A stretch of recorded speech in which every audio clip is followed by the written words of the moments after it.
responses already. Thanks everyone for being quick on the draw.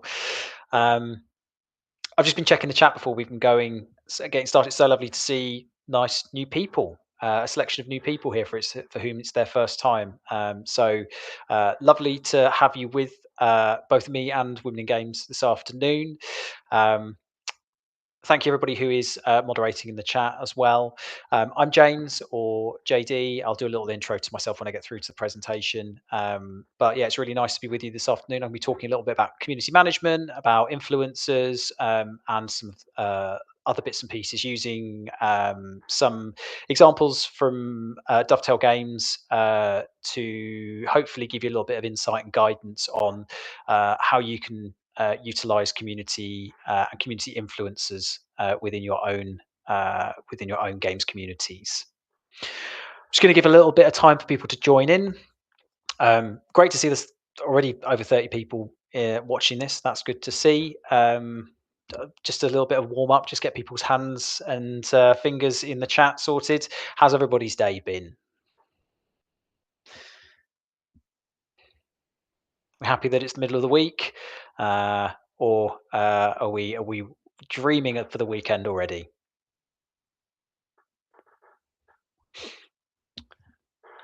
Good. Paul is saying it's a great hump day.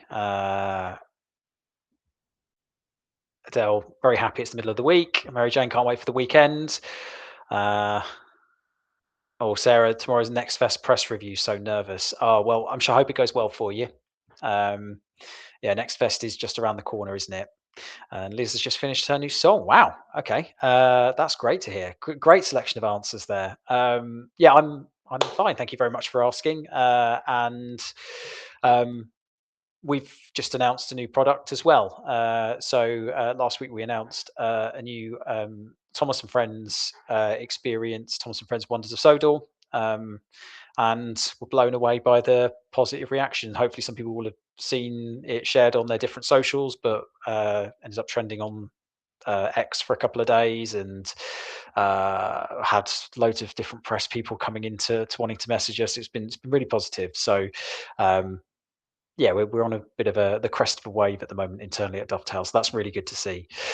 Right, okay, I think we should get started, don't you? So what I'm going to just quickly do is I'm just going to change my screen, so I'm not going to be looking directly at the camera. I can only apologise for the next couple of minutes, just while I get things set up on the tech side of things. I'm going to share my screen and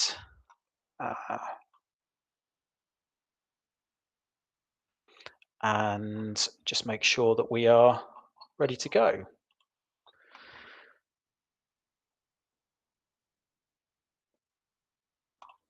Cool. Can I just check everybody can see that? And I'll just change my display so you can see that. Great. Okay, so I'm going to be talking today about influence. And just before we get started, whilst I'm going to be presenting, probably about 40 minutes or so, please feel free to throw any questions into the chat. I'll try and do a little audit at the end of it just to see if there's any questions that I can pick up and answer as I go through. But otherwise, I'll have a bit of time at the end for Q&A if people want to throw any questions into the chat as well. So we're going to be talking about rethinking influence today, how we connect players, how we power communities through influence. And I think influence can come in many different shapes and forms. And I think we've kind of fallen into a little bit of a trap within the industry of focusing on influence purely from a content creation point of view.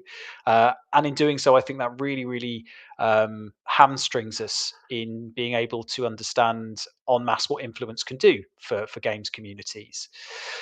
So what I'm going to try and hopefully do today is talk a little bit about some of what we do at Dovetail, and how hopefully you might be able to take some actionable opportunities from maybe what we do at Dovetail. We don't get everything right, but I think we've got a pretty good approach on this. But also perhaps a slight rethink, an approach kind of recalibration, so that people can understand that influence isn't just about creating content, it's about relationships, and it's about strengthening relationships for the important people within your communities. So Just by way of quick introduction, I'm just going to do a quick intro to Dovetail and a quick intro to me. There is the best headshot that I've ever taken. It was taken about 7 years ago, and I'm still dining out on it. But obviously, there's a Dovetail logo as well. Um, if you want to connect with me on LinkedIn, please feel free to do so. There's a QR code on the screen, but there'll also be a QR code at the end as well if you want to join. Um, Dovetail, we've been developing games for enthusiasts for the last 17 years under various different guises. Whereas I've been in the games industry for 12 years, working within community, working within social media, marketing, basically any kind of player facing role, I've probably done it at some point. Um, 12 years of kind of community and marketing experience. Dovetail create exceptional simulations for these enthusiasts of various different degrees of interest. Whereas I hopefully, and again, you'll realize this over the course of this presentation, have an exceptional ability to talk. And I know there's a couple of people who are ex-dovetailers or current dovetailers that are in the chat and probably can vouch for that. Um, so, yeah, hopefully, if you ever come, we ever get the opportunity to meet face to face, you might have to tell me to shut up. But Dovetail have 13 million players across the globe. I personally think slightly more impressively, I have two cats across my house. And I always like to kind of, by way of doing an introduction to some of these, and a little bit of an icebreaker, I'll show you some cat pictures just because I think it's a nice way to get to know me a little bit better. So here is Leo. He is an absolute menace. And here is Phoebe doing her favorite activity, which is what we call cat TV, watching out of the window. And they might pop up a couple of times over the course of this presentation. So there's the cats, there's the fun stuff. We'll move on to the serious stuff. Oh, no, sorry, I'm pressing backwards there. So on today's timetable then, what we're going to be talking about today, and don't worry, this is the last sort of railway themed slides that you're going to see. I thought I'd just stick one in there because we do a lot of railway simulations. So, what does it mean to be influential? What does influence actually mean in the context of where we're at as a society, but also as a games industry today? And then, what does that mean in terms of redefining influence? How can we manipulate that, and how can we be aware of it within our own games communities? How can we, and then sort of by using that, how can we define what community influencers are and talk about how we influence our wider communities, featuring what I call the silent majority, and I'll come on to that a little bit later. And then how we influence those influential people within our communities, those community influencers. And then finally, talking about ambassadorship, going all the way down the marketing funnel and being able to harness all of the capabilities and the retention possibilities, the evangelism that comes from being able to harness ambassadorship in a really constructive way. So, let's kick things off with what does it mean to be influential? And because you folks have been quite active in the chat so far, I'm going to pose the question to you folks. What do you think? What do you think it means to be influential? I'd normally, if I were doing this talk to an audience, like a live audience, I'd sort of ask for hands up. But please feel free to just throw some suggestions into the chat, and we'll see how that maybe compares with what I've got. So Hannah says elements of leadership. Thank you for your suggestion. Flo says being inspirational. Adele says, of course, a source of information that's trusted by a large group of people. I think they're all correct. Bethany says to be able to capture the attention of others in a positive way when people follow your way of thinking, being a role model, to be inspiring. All of those are absolutely correct. What I'm going to say is, though, we probably need to dial it back a little bit and probably need to be a little bit more elemental in how we describe this. And when I was looking at this, the first place that I go to is the dictionary. So I took a look at what influencer means in a dictionary, and it is literally someone who affects or changes the way that other people behave. That is as simple as what it means to be an influencer, or at least the dictionary definition of influencer. But I think what's quite interesting is if you look at the citations underneath and the examples that it gives in context, there are two kind of slightly different approaches that it takes. I think one of them captures kind of how we feel as a games industry about influencers, and the other one is that kind of more elemental people in your life influencer. So let's start with the bottom one first. For young designer, Fashion Week is a good opportunity to have an audience with the industry influencers who converge in New York. Those are your kind of content creators, your key opinion leaders, the people that you listen to podcasts for. Um, they are all of the kinds of people who we probably, if we think of the word influencer, our mind immediately goes to that. But I think perhaps more importantly, when we look at the top definition, it's things like young people are increasingly influencers on their parents' decisions. Now, I don't know about you, but the people who are closest in my life and the people who I have the most respect for, the people that I have the most knowledge of, and the most kind of that I've known for a really, really long time. These are the people that influence my everyday. These are the people that when they ask, when they tell me to do something, or they've seen something, or recommend something to me, I'm going to take a look at it because I trust their judgment. I trust their thoughts on something. And we don't perhaps think of influence in that way, but I think we should. And I want you to kind of keep those two definitions in mind as I go through the rest of the presentation, because it's going to be really important to kind of have both of those things in your mind as we go through. So the influencer then, I'm going to use some examples of. I chose one day in my life a couple of months ago, and I kind of looked at some of the decisions that I've made where I've been influenced by external sources. So, the first one is friends and family. I have a friend, one of my best mates. We're both big foodies. We both like our alcohol and particularly wine. And he reached out to me with an offer code for a wine subscription service, a company I'd never heard of before. But he messaged me and said, "I think this is going to be absolutely up your street." And he was absolutely correct. And however many months later, I am still a member of this wine club. So I was influenced by my friend because he knew me and he knew it was something that I was going to like, and I trusted his judgment that it was uh, a good decision to make. Next up, that same day, I saw a TikTok video of making high protein chili cheese toasts. I mentioned about sort of being a foodie. I'm also try to be quite health conscious. Anything that's got high protein in the title, I tend to be like, oh, okay, that sounds great.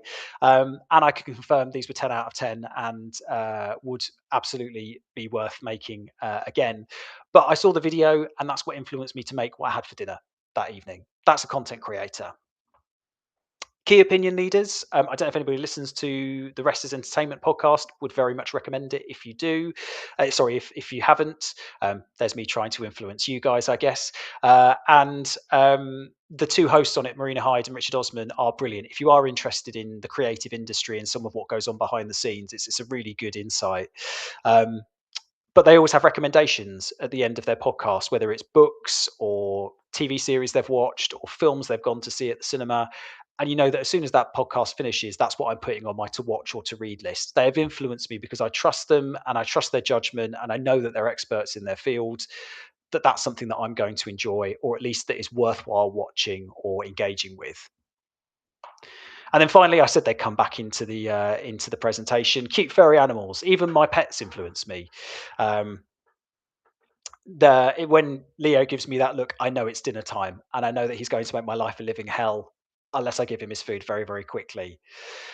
Whereas if Phoebe looks like this, I know I should absolutely not stroke her and keep clear of her because she's in one of her funny moods, and I should probably leave the cuddle that I was going to give her until later on that evening. So again, a silly little example to finish with, but hopefully a really good way of being able to show just how many times over the course of a day we can be influenced by external sources on what we do every single day.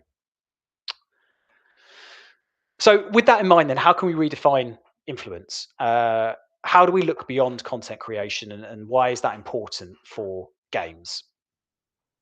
So, I'm going to get a little bit theoretical here. This is, don't worry, this is the only sort of, well, I guess there is another one coming up, but I've tried to keep this as useful as possible and as kind of in the day to day as I possibly can do.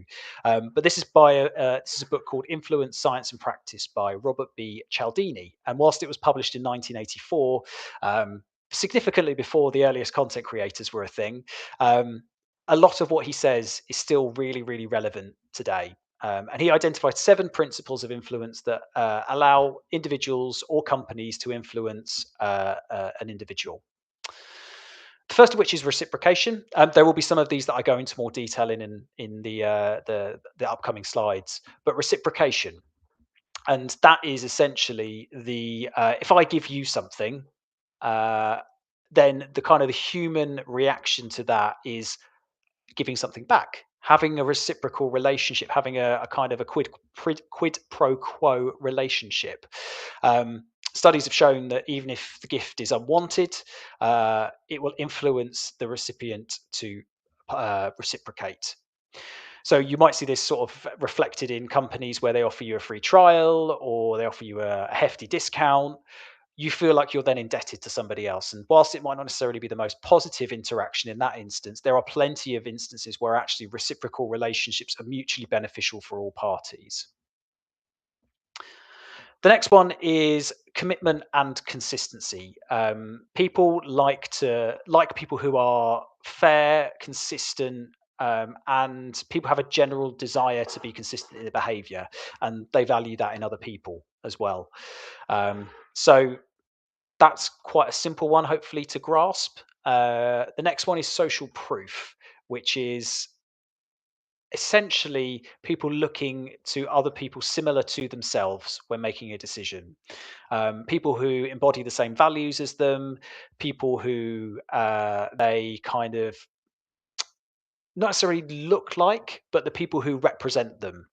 And we see that reflected a lot in society and culture.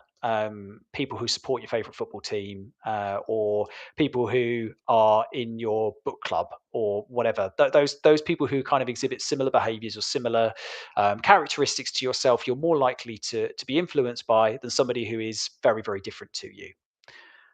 And then kind of that same line, liking. And again, this is simply if I like somebody, I'm more likely to trust them. How if somebody has, and this also comes. There's a slight different side to this in terms of attractiveness, physical attractiveness.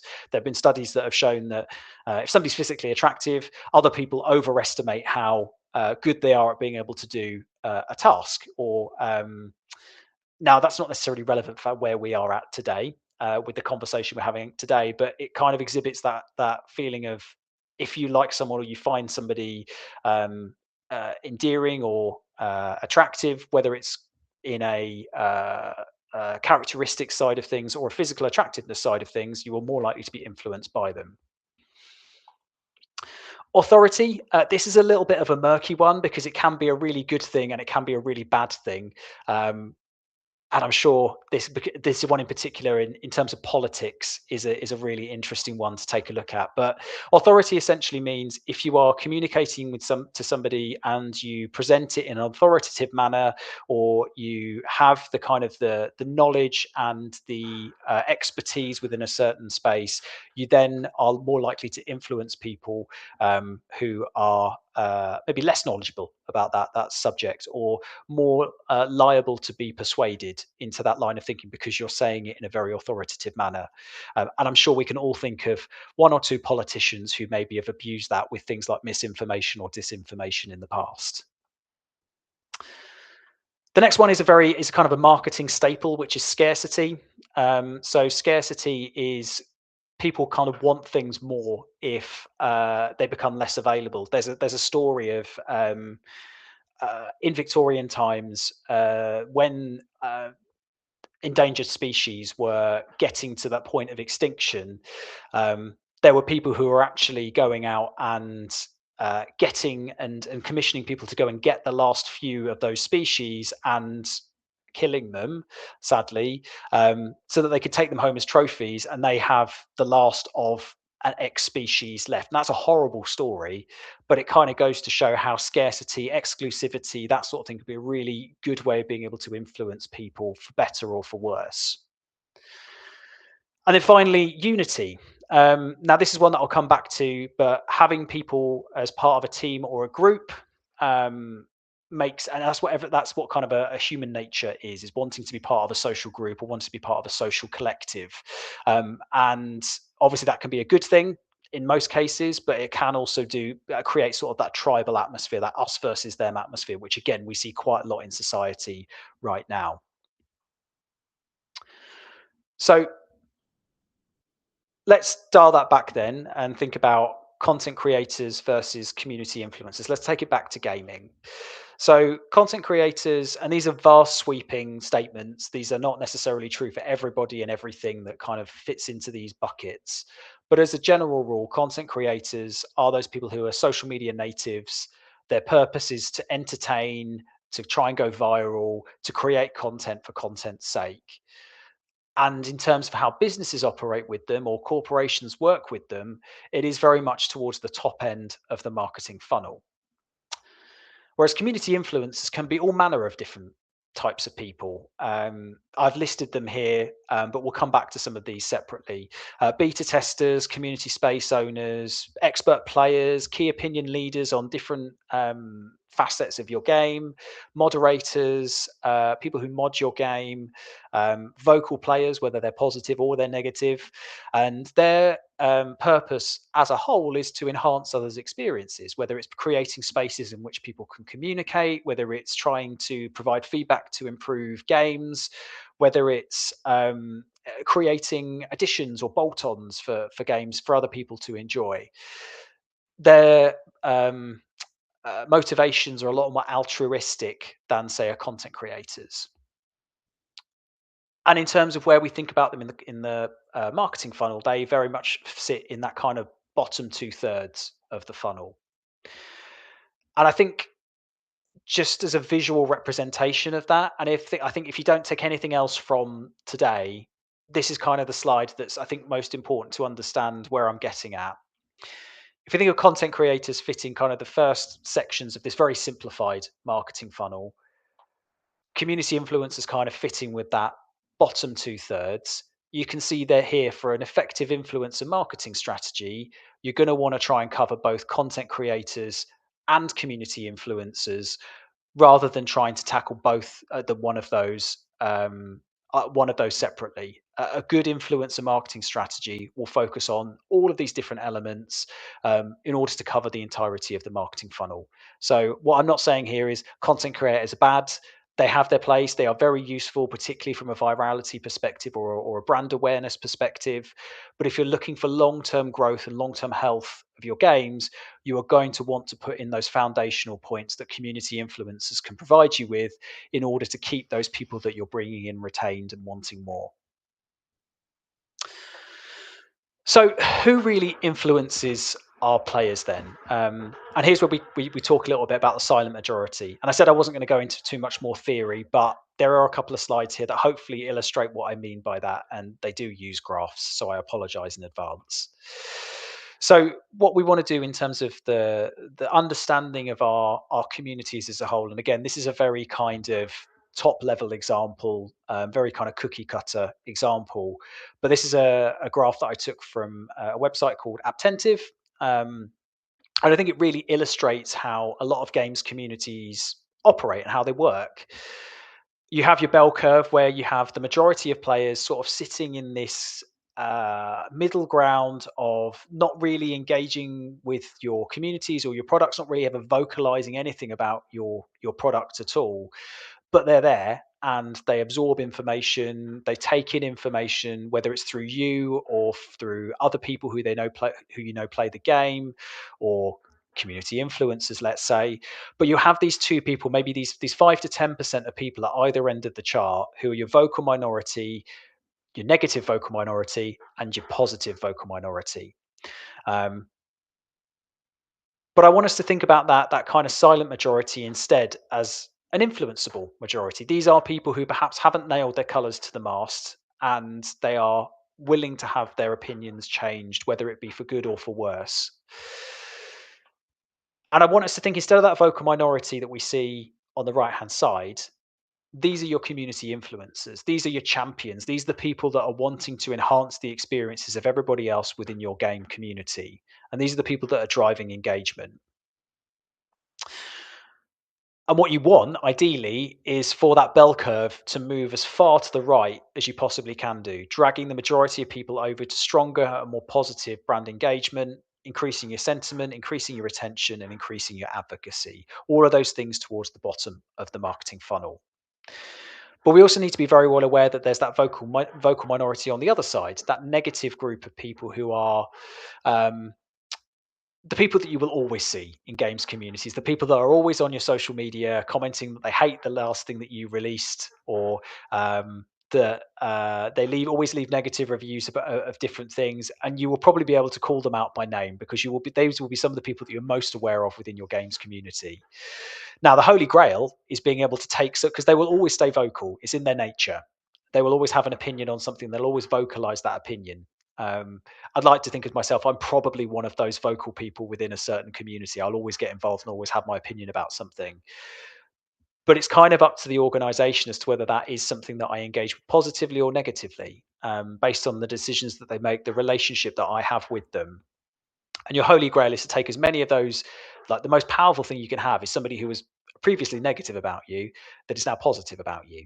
Um, because people will trust what people are saying, and that they'll empathize and affiliate with people who have had similar opinions to them.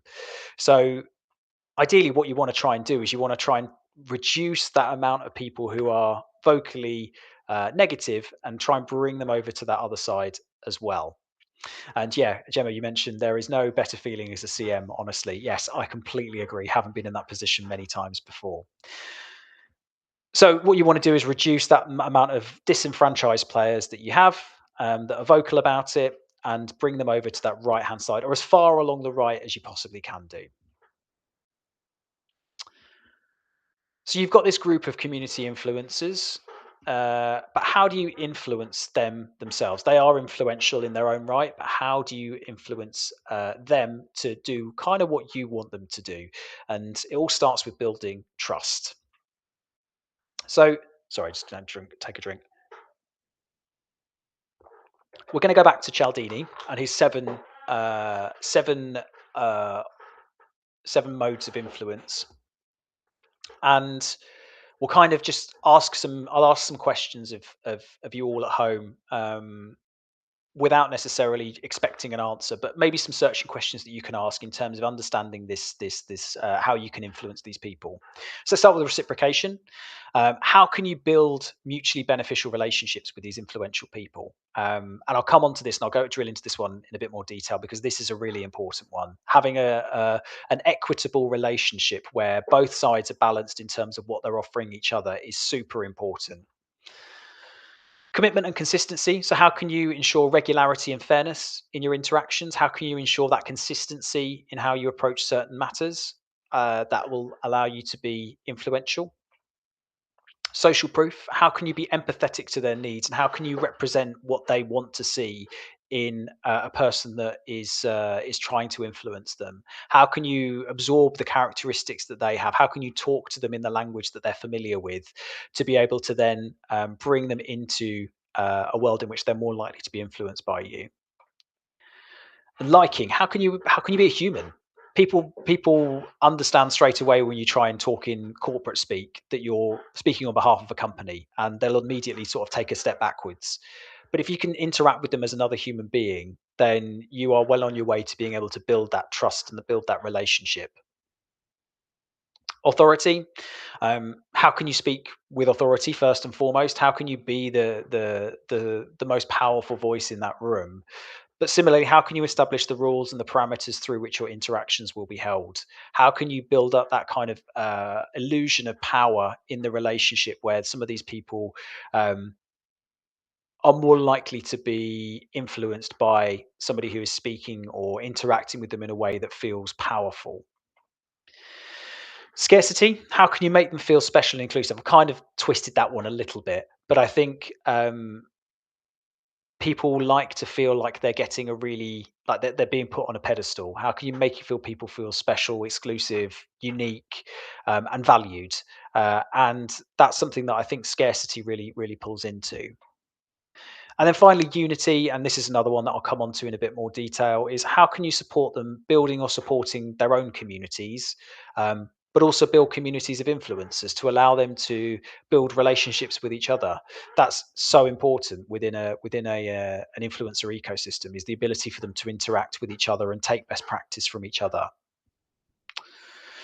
So let's talk a little bit more about reciprocity, because it is a two-way street, and I think we do often find ourselves in a position where we're expecting these people to do things for us, but we're not really offering them much in return, and that's only going to lead to disaster. So let's think about what the studio will gain as a result of the interaction. Cost-effective marketing is some of the cheapest and most effective marketing that you can possibly do. Is having these people champion and talk about your product in the way that you want them to talk about it and champion it.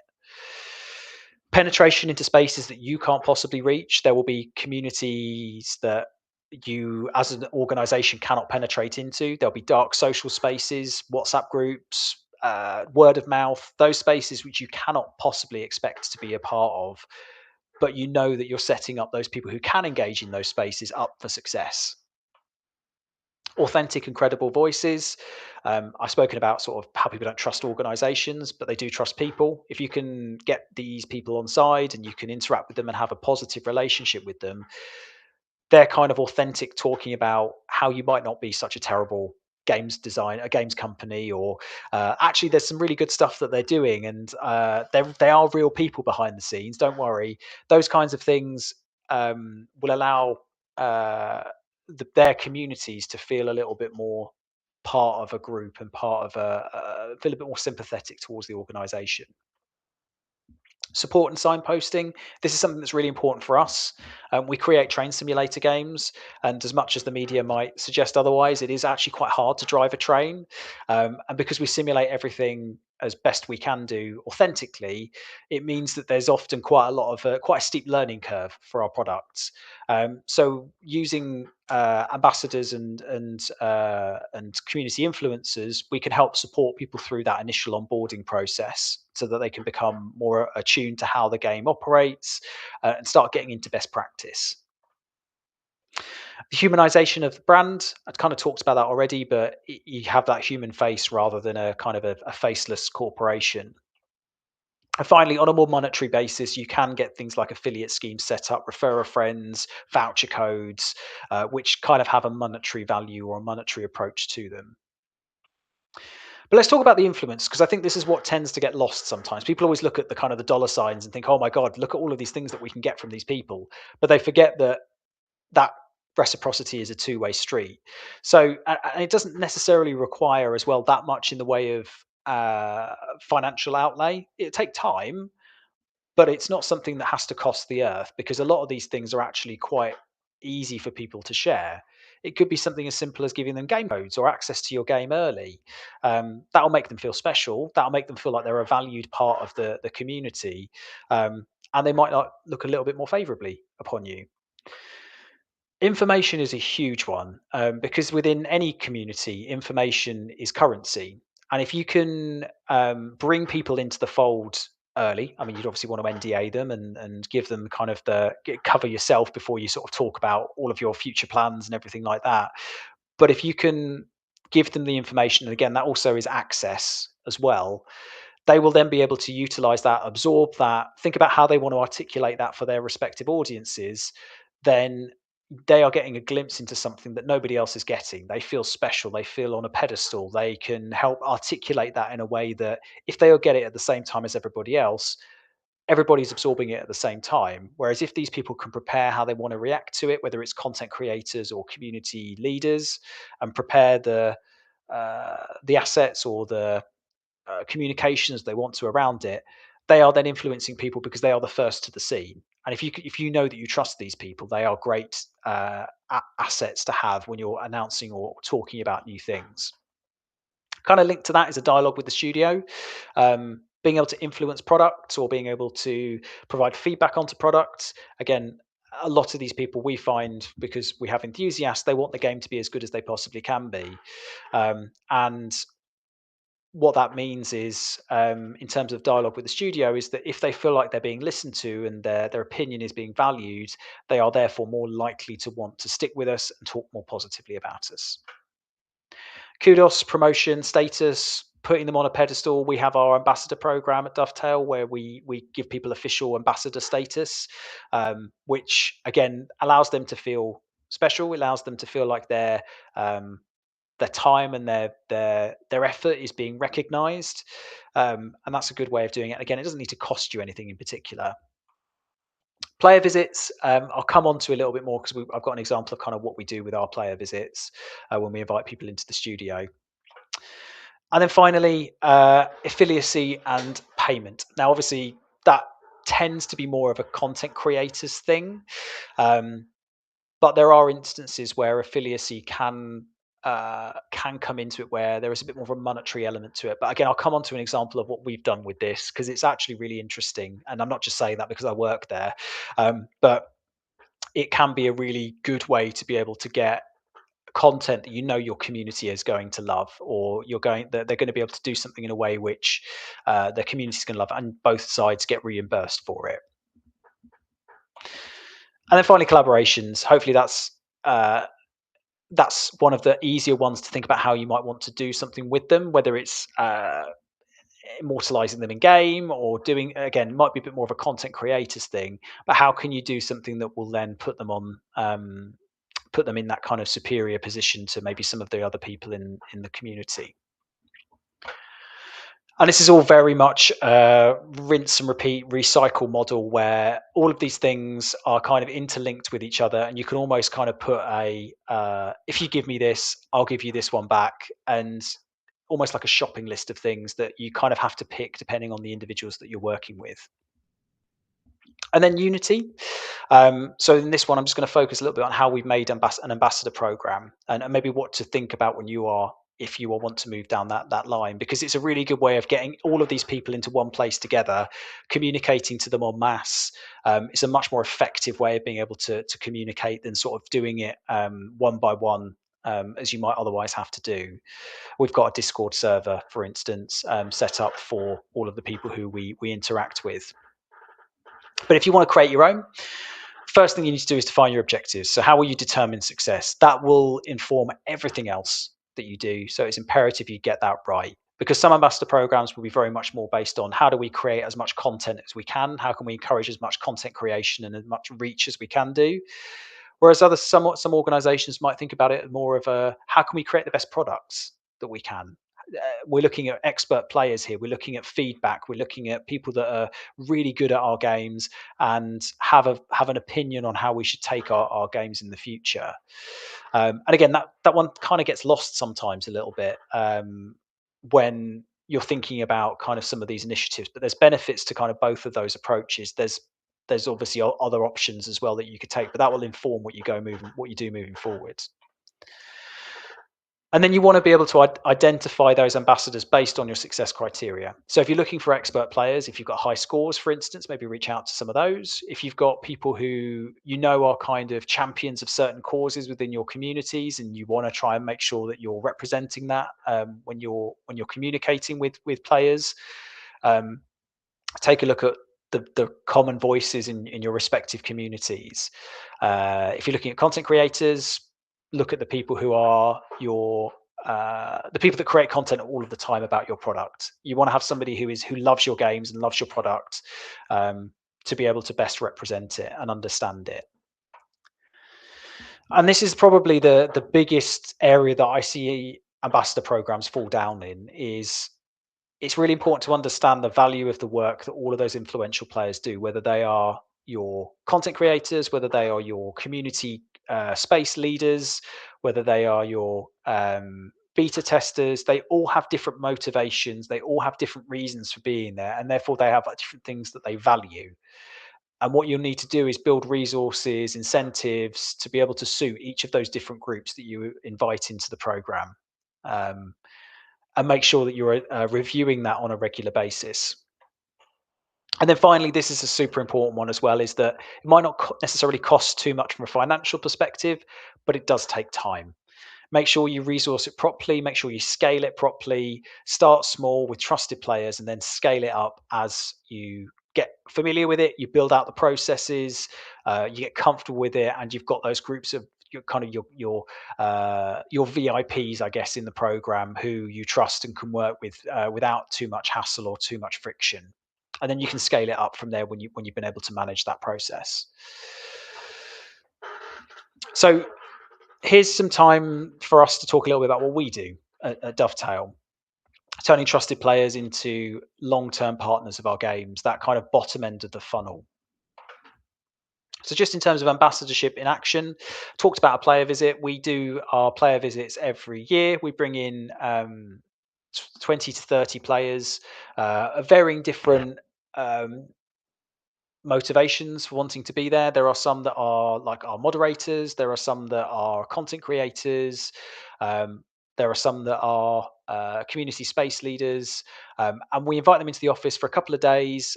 We give them access to hands-on for new products. We do presentations to talk about what we've got planned in the future. Get their feedback. They can ask us questions. We can drill into some things in a bit more detail. We take them out for dinner and lunch, and put them up in a hotel. We contribute towards some of their transport costs as well. And it's a really great event. It's a really good opportunity to not just strengthen our relationship with these important people, but also for them to build relationships with each other. Because again, it's all very well them having a relationship with the brand, but it means that they're less likely to go further afield or move away from working with us because they've built relationships with other people as well. Those kinds of social the social motivation for influence that we saw earlier, where people like people who are like them. Support and guidance around key beats. Kind of mentioned this beforehand, but round new releases, we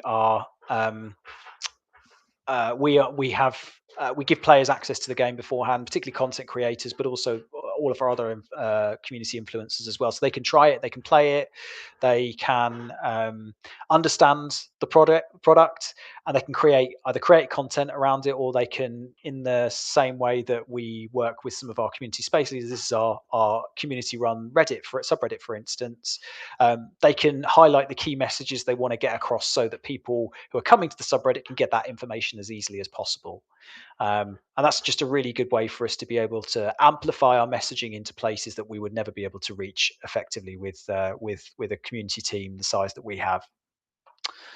We have a beta Discord, where, as I mentioned beforehand, we have a really strong group of people within this beta Discord, because this might be more unique to us, but we have our aspiration is immersion. Our aspiration is authenticity and creating a product which simulates as accurately as possible. And there will be areas that we're not so strong at. Um, the things that there will be expertise within our studio that we don't have for certain things, or access that we don't have to certain trains or certain stations, or whatever things that maybe Google Maps or lidar data can't give us. So these people are our kind of eyes and ears on the ground. Really, they can give us feedback, not just is this thing wrong or this thing breaks when I try and use it, but actually does it feel like a product that's reflective of this particular place in the world, for instance. We've asked people to go and maybe, or not asked people, but they've gone to go and get us because they know that it's something that we need. Maybe they've gone to get some sound recordings for us, for a train that's in their local area. Um, or they've been able to give authentic feedback based on actual photographs that they've taken of the local area in which they live. It's a really important part of our kind of quality aspiration to be able to build some of these products, and it's a really vital resource for us. Here's one that is a little bit controversial, but we feature some players on our live streams. Now, this is a risky one, I will grant you that, but we do regular live streams. We do previews of upcoming content, we do roadmaps, we do some fun stuff. And actually, when we come to, in the same way that we use the beta Discord to be able to give us feedback on if something feels authentic, Eddie, who you can see on that picture, bottom right, is actually one of our beta testers.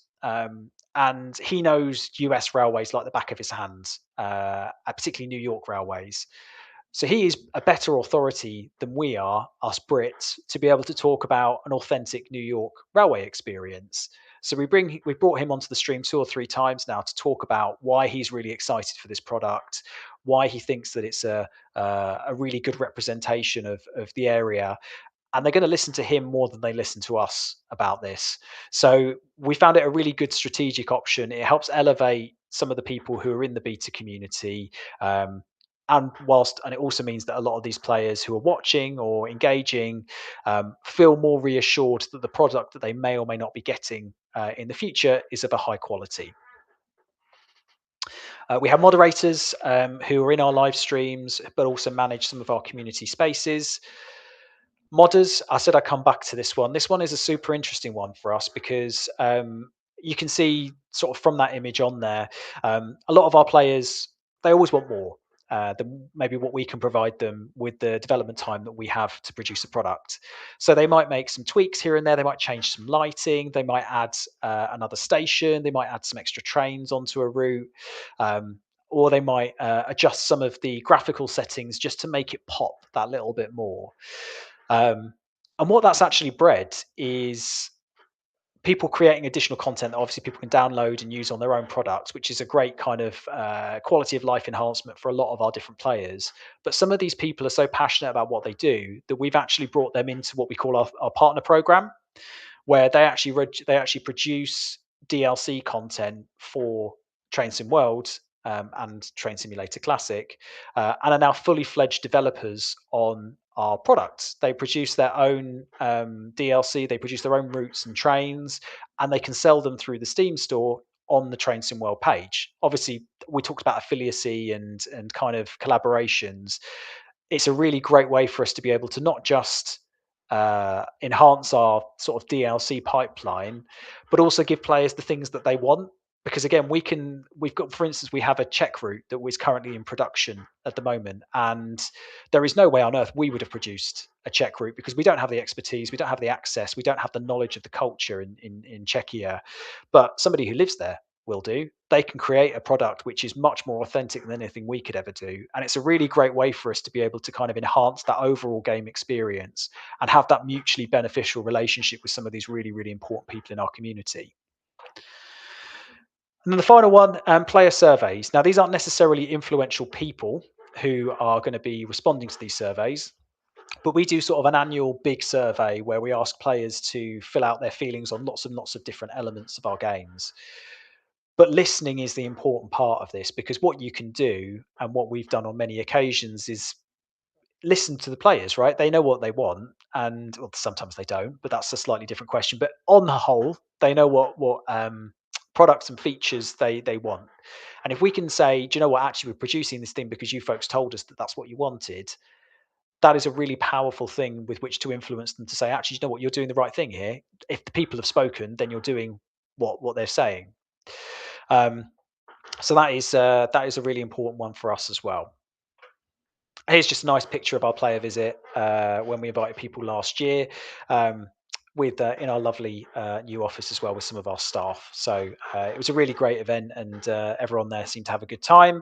We asked for people's review scores, and they gave it a 4.89 out of 5, which I think is pretty much everybody there, apart from one person, gave it a 5 out of 5. So that's always good for us to see, and again, it helps to help enhance our relationships with some of these really important people in our community.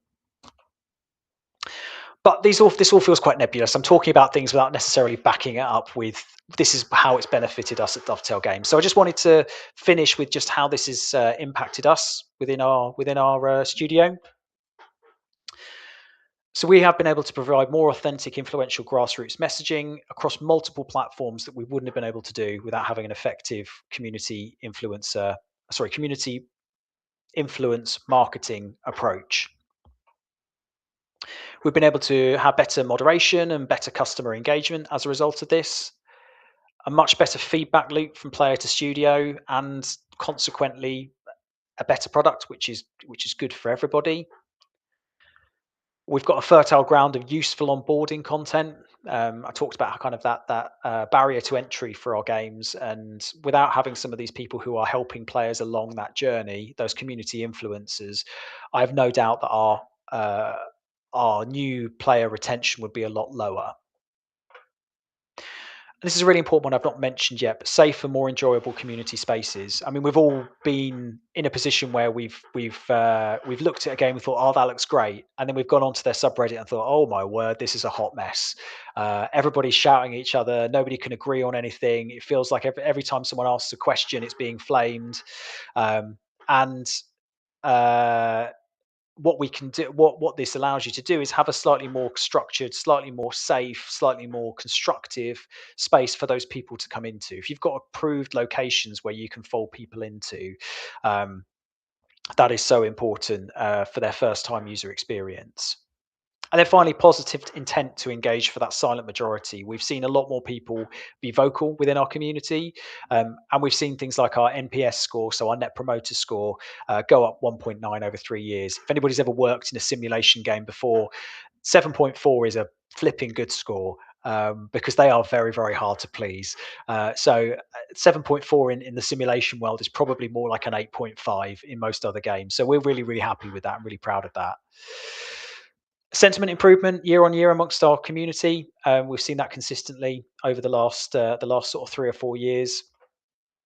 We've been able to bring in 90 ambassadors of varying different levels of kind of motivation, or various different motivation elements, and 143 beta members. That was taken a couple of months ago, so that might have changed since then. But that's a lot of people to kind of have as champions and influencing your games and building your games. Subreddit, these are all community spaces, by the way. So the community subreddit for Train Sim Worlds increased 70% in members. We can't take a lot of credit for that. That's all on that. These are all on them, but they've really put in the hard work um, to to kind of welcome those players in, keep them sticky, retain them, with a little bit of help from us, where we've been able to provide them access to information, answer their questions, and be kind of a trusted source of information for them. Discord has grown 30% year on year, and the Facebook group for Train Sim World has grown 5.2 million. Sorry, had 5.2 million views in the past 12 months. And something else that's really interesting to note about this is we looked at some of our own channels, so our own social media profiles. Facebook has about 30,000 followers. Instagram's about 36,000, something like that. The community Facebook group has 33,000 members in it. So these are people who are interested in our game. They may or may not be following our actual our official socials, but they're in these community groups. So we should be treating these community groups as importantly as we are our own social channels. And we've kind of pivoted to providing and making sure those groups are supported and given as much help as they can do. And it's really seen them take off, and it's really seen them sort of thrive in these circumstances. We do sort of key announces once every or twice a year, and we've seen that with being able to get those people on board, help promote the event, help to kind of bring that to the fore and get content ready for those announcements, or prepare for those announcements from a comms perspective. We've seen a 47% increase.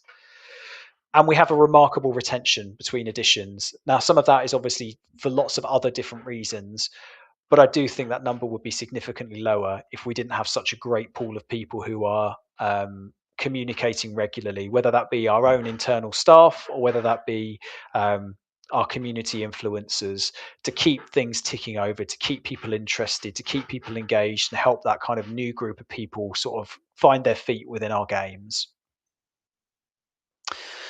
So, final slide. You'll all be pleased to know I did say I was exceptional at talking. Um, I've got four final takeaways just to sum up with.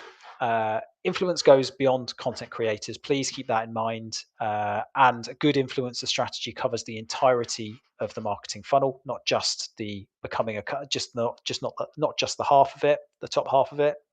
The silent majority, whilst they might not necessarily interact with you, are very much influenceable. And you should see what you can do to try and bring as many over to that right hand side of the graph as you possibly can do. And ambassadorship shapes long-term game longevity.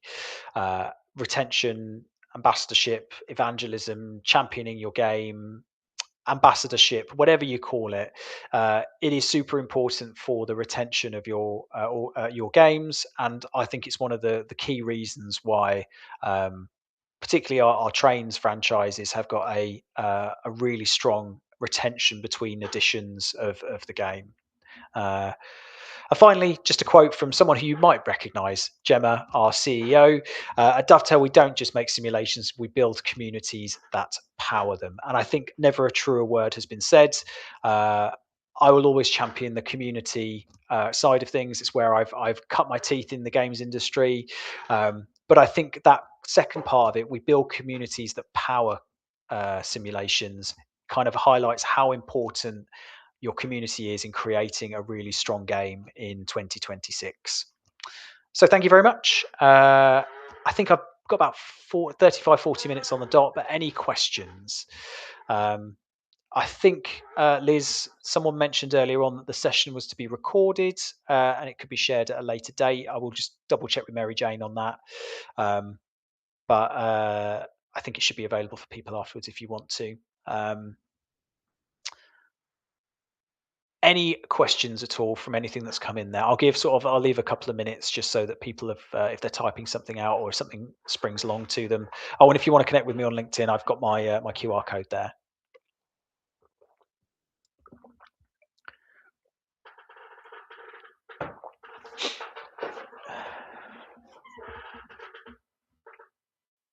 Sorry, I will not share my screen anymore. Oh, there are some questions in the Q&A tab. Sorry, I completely missed the Q&A tab. Thank you for flagging. I will just move my screen on there so I can actually look at them. Um, Adele asks, have you ever had an experience of being able to transfer the vocal minority to be favourable towards your IP and brand? Um, yeah, I think it's probably not one instance, but it's kind of a regular thing that everyone who works in community kind of has to try and support on a regular basis. Um, the best ways that I've uh, seen this work in practice is thinking less about short-term wins and about more about long-term investment with your company or your brand. Be transparent, set expectations, and manage those expectations. Um, Roadmaps are a really good way of doing this and making sure that people are aware of not necessarily what's immediately in front of their faces, but what's to come in the future as well. Acknowledging challenges that you're seeing and being able to come up with actual proper plans to be able to resolve them. That's obviously a really challenging one when you're having those discussions internally about how um, committal you can be about some of these things. But I think it's not necessarily one specific initiative or one specific instance. It's very much a longer term. How do you encourage that trust within your community? And yeah, the most effective way that I've seen that is by articulating, over communicating, managing expectations, and getting people excited for what the next 6 months, 12 months of your game looks like. Leah asks, can negative vocal minority have positive impacts on games? Can it be good to have them early on in development to help steer choices made for the brand and the game? Yeah, I think uh, you make a good point, because I think when we talk about negative vocal minority, the immediate reaction is that's bad. But if you had a group of sycophants who were just saying everything was amazing and it was brilliant and there were no problems with the game, and that wasn't true, um, then you're still not going to have a very good game and you're not getting that impact that you want. So the negative voices can be really helpful, and they can be something that you monitor, you review, you engage with, um, because a lot of the time negative comments can be constructive. So I think it is about taking a look at those voices. What are they actually saying to you? Even if they're saying something that's not particularly constructive, and just moaning, what is it they're actually trying to communicate to you? What is the problem they're experiencing? Um, and I think you might have to make a judgment call in that particular instance if there's somebody that you want to engage with one to one about the challenges they're experiencing, or take them into a private space to, like a beta community, to test and evaluate how things are going. Or if it's something that you just actually just make a note, and or you use something like a sentiment tracking tool to be able to identify, is this a genuine problem at scale that I need to work through? Are you seeing the same patterns of feedback come across in multiple different formats and ways? In which case you need to do something about it. So in answer to your question, Leah, yes, the negative vocal minority have positive impacts in games. Otherwise, I don't think we'd ever improve games. You need to have that negative feedback. But I think it's less about reading it word for word, and it's more about understanding the motivation for wanting to communicate that in the first place. Because people generally will only get vocal if they're upset about something. In that sense, and they've got to a point where it feels like the only possible option for them. Um, Flo says, at what stage during a game's development should we start thinking about bringing on a community manager? Ooh, that is a great question. And I'm going to speak from the viewpoint of somebody who is a very much a community champion. Uh, the honest answer is I think as early in your process as you can make it. Um, Without knowing the game itself or where you are in development, it's quite a difficult question to answer definitively. But community management isn't just about the public facing game, it's about establishing a relationship between players or potential players and your game and your brand. Um, and I've known a lot of games companies who do a really great job. Actually, most of their community work is done before a game is launched because what they're doing is they're setting up tests, they're setting up beta opportunities, they're funneling feedback through to developers during the game's development. And it's less about kind of what you might expect as a community manager, i.e., that person on the first line of defense when you're communicating something to players publicly, and it's actually about building that community, establishing your group of champions, because these people that you bring into your early development are likely to be those community influencers moving forward because they are the ones that have been with you on that journey. So I think it's really important to get them involved early or have somebody who is representing that function um, within your company from an early point of the development. A, so you've got the best possible products that you can when you launch, but B, that you're building out that community of people who you've been able to take on that journey with you from the get-go, know your brands, know your game like the back of their hands, and can help support in some of the ways that I was mentioning some of those community influencers could do when you come to launch the product or you put it into Next Fest or um, you're bringing people in for early access. So I think the simple answer is as early as possible. You don't necessarily need to have it as a community manager in a whole role. There's obviously specialists that would help with that, but you need somebody who's going to represent that function within your development team to kind of start to build up that group of people who are going to be your early adopters, your community evangelists. Hopefully that helps. I know it's not necessarily a definitive answer there, but um, it's I think it's super important. And Liz asks, what tips do you have someone like me, game music, vocals, VO creator, to grow my audience? I'm assuming, Liz, you mean as an individual rather than as a group of people. I think it's probably a slightly different question than maybe what we've been focusing in on over the course of this particular uh, presentation. But I think doing things like this and starting to build out your because it sounds like you're a little bit more B2B, I guess, and engaging with studios rather than necessarily uh, engaging with players and sort of more business to community or business to customer. It is about thinking about, I guess, community management in a B2B sense, where it's worthwhile having and building those relationships with people like Women in Games and uh, joining groups on LinkedIn or taking opportunities to go to networking events and kind of sharing your experiences. I don't think it's necessarily about selling to them. It's about just establishing and building relationships and understanding if there is that opportunity in terms of influence, I guess, to build out those reciprocal relationships where understanding if somebody needs something and what you can offer them and that kind of give or take balanced relationship. Again, I know that probably doesn't necessarily answer the question. Um, it's not something I have to say, like business to business is something that I'm as familiar with. but I hope it helps to give a little bit of a steer. You're doing the right kind of thing by sort of being part of women in games and being part of games communities that will allow you to build some of the relationships with people. Oh, Mayor has asked, I hope I pronounced that right. Apologies if not.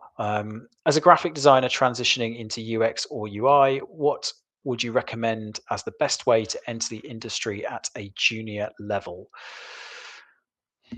Ooh, um, I think you tend to find that there are some areas of the games industry which are more classified as sort of entry points into the industry than others. They will generally be sort of more generalist style roles, like your community management, like player support, like QA, where you can build out, you get your foot in the door, you can build out your skills, particularly if you've never worked in the industry before. Um, it gives you the insight of how the industry works, kind of the common pitfalls, an understanding of how the business works from the inside, and then you can build and take your career in the direction that it wants to go. I've had people work in the community space that have moved into development. They are now producers because they've been able to build out the skills required. It's a really good grounding community because you can kind of see on the coal face how the community operate, and you speak to a lot of people internally and get an understanding of how they do their jobs. Um, People have moved into marketing. I know QA people that are now, I think our co-CEO Rob actually started his career in QA. So there is certainly a few different avenues. I think as somebody who's looking to go into UX and UI, I would suggest something like a QA or something more on the kind of the junior dev level would be a really good first port of call. Um, and then you can build up your skill set from there. A lot of games companies annoyingly will want games industry experience for the slightly more senior roles.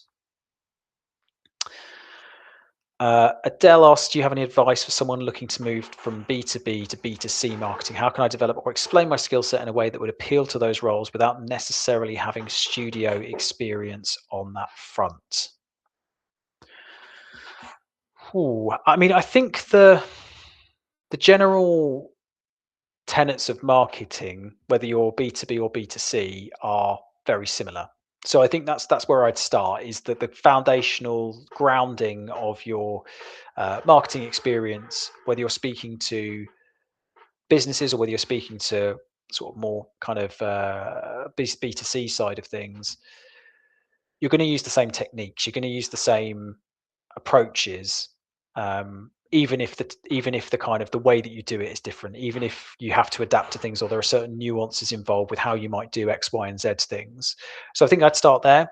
Um, Focus on your kind of the good work that you've done in the past, and think about how you could apply that into a slightly different situation, whether that be communicating directly with customers or communicating within a games industry environment, and sort of think about how you can adapt those things for a slightly different audience. But that's where I'd start. Again, it's really difficult to answer that question without sort of knowing your background or your specific set of skills, or where you want to go to in terms of the kinds of roles that you're looking at. Um, but I'd focus on the basics, focus on what you're really good at, focus on the foundational grounding of marketing, and then use that to inform your discussions with more B2C brands.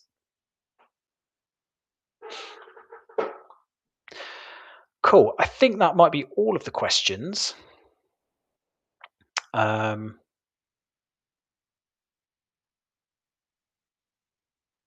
Silvana, nice to see you again. We worked together a long time ago. But she's asked a question just in the chat when we were talking about earlier on getting CMs involved. When we say early on, do we mean prototyping even? I think probably not a prototyping. You've probably hopefully got some other kind of user tests coordinated with that. But I think what I'd do is those people that you are connecting with for the tests is make sure you keep in contact with them, and then they might be people that you can then call on in the future when you do start building a community of people to then sort of fold into that process as well.